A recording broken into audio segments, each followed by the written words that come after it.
नमस्कार, आप देख रहे हैं क्लाउन टाइम्स क्राइम। मैं हूं प्रतिमा पांडे और इस वक्त हम आपको अपडेट कर रहे हैं आज की बड़ी और सबसे अहम अपराध खबरों से। आज की हमारी रिपोर्ट है एक ऐसी कहानी जो आपको चौंका देगी। सोचिए, अगर एक आम कप सिरप जो हम खांसी के लिए लेते हैं उसे करोड़ों रुपए कमाने वाले अवैध व्यापार का हथियार बना दिया जाए, और वो भी अंतर्राष्ट्रीय तस्करी में। हाँ, आपने सही सुना। वाराणसी की पुलिस ने अब तक का सबसे बड़ा कप सिरप ड्रग रैकेट फोड़ दिया है, और उसके पीछे हैं 3 बड़े ही चालाक और फरार सहयोगी। चलिए आपको पूरी कहानी बताते हैं। ये कहानी शुरू होती है शुभम जायसवाल नाम के एक साथी डीलर से, जिसने अपनी सैली ट्रेडर्स कंपनी के जरिए न्यू फैन से डील कप सिरप का अवैध व्यापार किया। लेकिन ध्यान रखें, ये कोई छोटा मामला नहीं था। उसके साथ मिलकर काम कर रहे थे 3 बड़े फरार, आकाश पाठक उर्फ लल्ली, विकास सिंह नरवे और अंकित कुमार श्रीवास्तव। अब ट्विस्ट यह है कि ये तीनों फरार आरोपी नेपाल भागने की फिराक में थे और उनकी गिरफ्तारी हुई नेपाल बॉर्डर रोड सिद्धार्थ नगर से। सोचिए, आप भाग रहे हैं देश छोड़ने के लिए और पुलिस आपकी हर चाल पहले ही जान लेती है। हाँ, वही वाराणसी पुलिस और एसआईटी टीम की काबिलियत। अब सच सामने आया। पूछताछ में आकाश पाठक ने बताया कि ये सारा नेटवर्क 2022 से चल रहा था। शुरुआत हुई 500 बोतलों से रोज, लेकिन जल्द ही ये व्यापार इतना बड़ा हो गया कि बिहार, बंगाल और त्रिपुरा होते हुए कप सिरप बांग्लादेश तक पहुंचने लगा।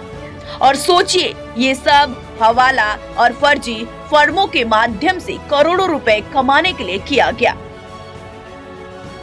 विकास सिंह ने खुलासा किया कि उन्होंने अपने फर्म देवनाथ फार्मेसी और अंकित कुमार ने पूर्वांचल एसोसिएट्स के जरिए भी भारी मात्रा में कप सिरप की तस्करी की। और मजेदार बात, ये लोग अपने आलीशान जीवन के लिए इस व्यापार को चला रहे थे। फॉर्च्यूनर कार, महंगे घर और करोड़ों रुपए की कमाई। तो आप सोच रहे होंगे, आखिर पुलिस ने इन्हें कैसे पकड़ लिया? सवाल का जवाब है इंटेलिजेंस, सर्विलांस और साइबर इनपुट्स।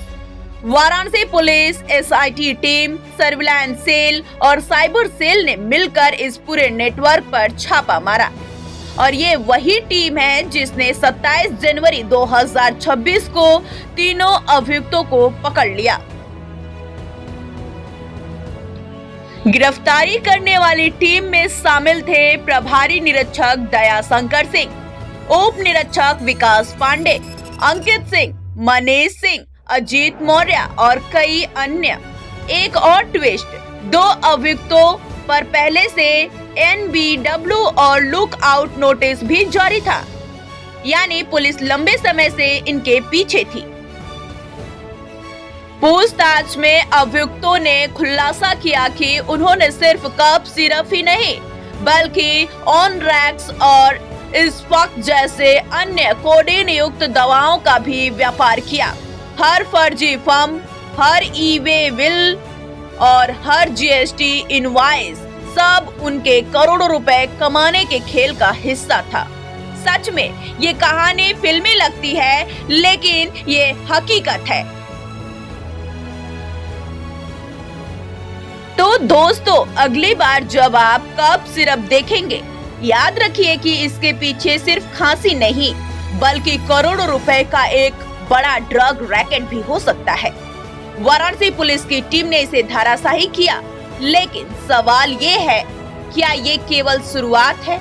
क्लाउन टाइम्स के साथ बने रहिए, हम लाएंगे इस पूरे नेटवर्क की अगली कड़ी और आपको बताएंगे कि कैसे छोटे छोटे फॉर्म के जरिए कैसे बड़े बड़े अपराध छुपे रहते हैं। मैं हूं प्रतिमा पांडे और ये थी आपकी क्लाउन टाइम्स के एक्सक्लूसिव रिपोर्ट। जो जनपद आजमगढ़ का रहने वाला है और थाना बड़ा गांव में स्थित एक देवनाथ फार्मेसी का प्रोपरेटर है। दूसरा Akash Pathak med remedy private life care limited, दो थाना लोथा में स्थित एक शेल कंपनी है जिसमें आकाश पाठक और शुभम जायसवाल दोनों को डायरेक्टर के रूप में काम करते थे। और तीसरा अंकित श्रीवास्तव जो विकास सिंह नरवे का पूरा फिनेंशियल ट्रांजैक्शंस का काम देखते थे। उल्लेखनीय बात है कि ये तीनों व्यक्ति जनपद सिद्धार्थनगर से ये नेपाल भागने की फिराक में थे, लेकिन इन तीनों में से दो के विरुद्ध पूर्व में एलओसी जारी हो चुकी थी। इस वजह से ये फॉर्मल चैनल के माध्यम से वो बॉर्डर क्रॉस नहीं कर पा रहे थे। ये भी ज्ञात हुआ कि विगत 3 दिन में 2 बार इन्होंने नेपाल भागने के लिए अटेम्प्ट किए, लेकिन उसमें सफलता नहीं प्राप्त हुई इन तीनों को।